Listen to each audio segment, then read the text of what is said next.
கூட்டணிக்குள்ள அவ்வளவு பிரச்சனை இருந்தாலும் எல்லோரையும் சமாளித்து வளர்ச்சியை நோக்கி ஒரு அரசியல் நாங்கள் எடுத்துட்டு போக முடியும். நம்ம எல்லாருமே இன்னைக்கு ஒரு சங்கல்பம் எடுத்திருக்கோம். 1 லட்சம் பெண் குழந்தைகளுக்கு செல்வ மகள் சேமிப்பு திட்டத்தை நம்ம கொண்டு போய் சேர்த்த போறோம். சுகன்யா சம்ருத்தி திட்டத்தை கொண்டு போய் சேர்த்த போறோம். அதுவும் இது சாதாரண கமிட்மெண்ட் இல்லைங்க, சாதாரண கமிட்மெண்ட் இல்லை. 1 லட்சம் பெண் குழந்தைகளுக்கு மத்திய அரசு என்ன சொல்றாங்கன்னா, இந்த திட்டத்துல 250 ரூபாயிலிருந்து நீங்க வைப்பு நிதியை வைக்கலாம். 250 இருந்து 50 ரூபாய் சேர்த்துக்கலாம். 250, 300, 350, அந்த மல்டிபிள்ஸ் ஆஃப் 50. நாம் இன்னைக்கு 1000 ரூபாய் முதல் தவணை அந்த குழந்தைக்கு பாரதிய ஜனதா கட்சி இந்த 1 வருடத்திற்குள்ள 1 லட்சம் குழந்தைக்கு நம்ம கட்ட போறோம். அப்படி என்றால் பாத்தீங்கன்னா 10 கோடி ரூபாய் மிக குறைந்தபட்சம். பட் எங்களுடைய இலக்கு நம்ம கிட்ட இருக்கக்கூடிய 68,000 பூத்துக்கு 5 பேர் அதை கட்டி முடிக்கும் போது 3 லட்சத்தை தாண்டிவிடும் என்பதிலே நாங்கள் தீர்க்கமாக இருக்கின்றோம். குறைந்தபட்சம் 1 லட்சம் குழந்தைகள், பெண் குழந்தைகள். உங்களுக்கு தெரியும், 10 வயசுக்கு கீழ் இருக்கக்கூடிய பெண் குழந்தைகளுக்கு தான் இந்த திட்டம் பொருந்தும். பிரதமர் மோடி ஐயா கொண்டு வந்திருப்பது திட்டத்துல இந்த தவணையை கட்ட ஆரம்பிச்சீங்கன்னா இது 15 ஆண்டுகள் கட்டணும். 15 இயர்ஸ் இது கட்டணும். 15 வருஷம் அதை கட்டிக்கிட்டே வரணும். 250 கட்டலாம், 1000 கட்டலாம், 1,50,000 வரை ஒரு வருஷத்துக்கு போடலாம். 8% வட்டி கிடைக்கும். பாருங்க, 8% நார்மல் பேங்க் டெபாசிட்ல அவ்வளவு வட்டி கிடைக்காது. அக்கவுண்ட் ஆரம்பித்து 21 ஆண்டுகள் முடிந்த பிறகு லம்சமா அந்த குழந்தைக்கு அந்த பணம் கிடைக்கும். நீங்க 15 வருஷம் இப்ப இருந்து கட்டிக்கிட்டே இருக்கணும். 21 ஆண்டுகள் முடிந்த பிறகு லம்சமா அந்த குழந்தைக்கு அந்த பணம் கிடைக்கும். அந்த நேரத்துல கல்வி செலவு, திருமண செலவு, வேற எந்த செலவாக இருந்தாலும் கூட அதை பயன்படுத்தலாம். 18 வயசு அந்த குழந்தைக்கு ஆன உடனே அக்கௌண்ட் ஹோல்டர் அவங்க மாறிடுவாங்க. இன்னைக்கு கார்டியன்ஸ் இருக்கிறாங்க. அந்த பெண் குழந்தை 18 ஆண்டை பூர்த்தி செய்யும் பொழுது பிரைமரி அக்கௌண்ட் ஹோல்டர் அவங்க மாத்திக்குவாங்க. அக்கௌண்ட் அவங்க ஆபரேட் பண்ணுவாங்க.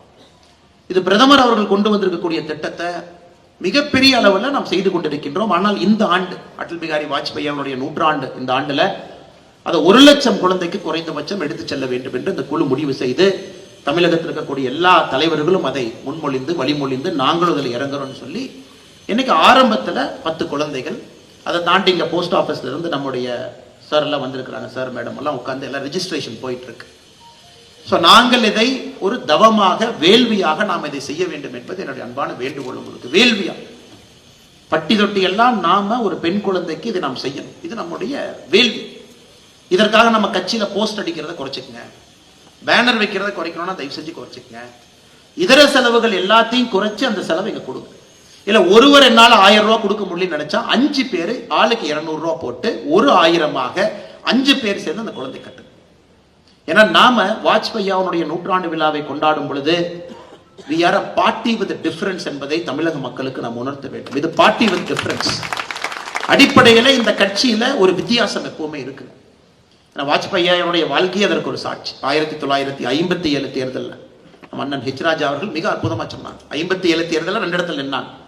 ஏன்னா இந்தியாவிலே ஒரு தலைவர் 10 முறை லோக்சபாக்கு போயிருக்கிறாங்க, 2 முறை ராஜ்யசபாக்கு போயிருக்கிறாங்க. ஆனா 10 முறையும் ஒரே தொகுதியிலிருந்து போகலீங்க. 10 முறை 6 தொகுதியிலிருந்து போயிருக்கிறாங்க. 4 மாநிலத்திலிருந்து போயிருக்கிறாங்க. குஜராத்ல இருந்து போயிருக்கிறாங்க, உத்தரப்பிரதேசல இருந்து போயிருக்கிறாங்க, டெல்லியில இருந்து போயிருக்கிறாங்க, மத்திய பிரதேசல இருந்து போயிருக்கிறாங்க. பாருங்க, வேறு வேறு மாநிலத்திலே ஏற்றுக்கொள்ளப்பட்ட ஒரு தலைவர் 10 முறை லோக்சபா போயிருக்கிறாங்க.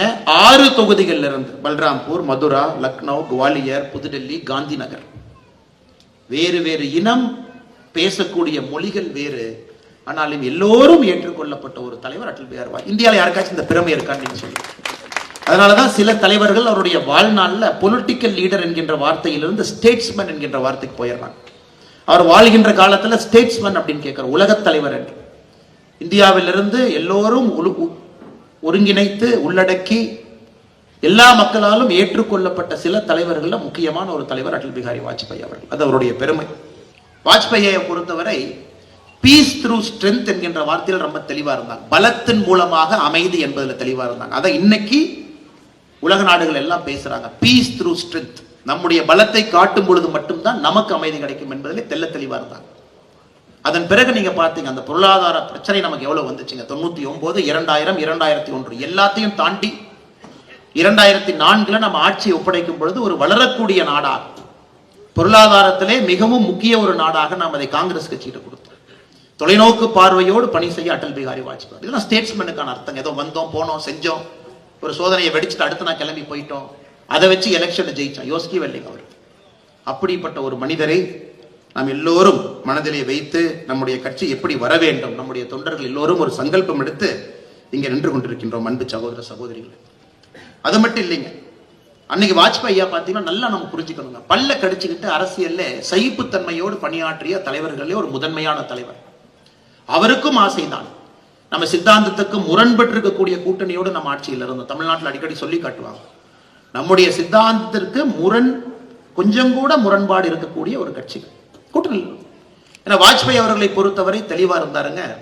ஒரு முறை இந்தியாவில் பாரதிய ஜனதா கட்சியினுடைய ஆட்சி எப்படி இருக்கும் என்பதை காட்ட வேண்டும் என்பதிலே சகிப்புத்தன்மையோடு 1999 இருந்து 2004 வரை ஆட்சி இருந்துச்சு. ஏன்னா ஒரு முறை அதுவரை காங்கிரஸ் மட்டும்தான் பார்த்திருக்கிறாங்க. எல்லோருக்கும் காங்கிரஸ் வே ஆஃப் கவர்மெண்ட் தெரியும். ஒரு முறை பாரதிய ஜனதா கட்சி தலைமையிலான ஒரு என்டிஏ கூட்டணி 5 ஆண்டுகள் மக்களுக்கு வளர்ச்சியை நோக்கி, இவ்வளவு பெரிய கூட்டணி இருந்தாலும், கூட்டணிக்குள்ள அவ்வளவு பிரச்சனை இருந்தாலும் எல்லோரையும் சமாளித்து வளர்ச்சியை நோக்கி ஒரு அரசியல் நாங்கள் எடுத்துட்டு போக முடியும். அதனாலதான் நம்ம ஸ்டேட்ஸ்மேன் என்று அடல் பிகாரி வாஜ்பாய் சொல்றோம். நகைச்சுவை, புன்னகை, எந்த நேரத்திலும் கூட ஒரு கடுமையான வார்த்தை பேசாத ஒரு மனிதர். எதிர்கட்சி நண்பர்களை கூட தன்னுடைய நயத்தோடு பண்பட்ட உள்ளத்தோடு பேசக்கூடிய ஒரு நபர். எல்லா அரசியல் கட்சி தலைவர்களும் மாட்டு கட்சி நண்பர்களும் ஒரு பெரிய மரியாதை வைத்திருந்த ஒரு தலைவர் நம்முடைய அடல் பிகாரி வாஜ்பாய் அவர்கள்.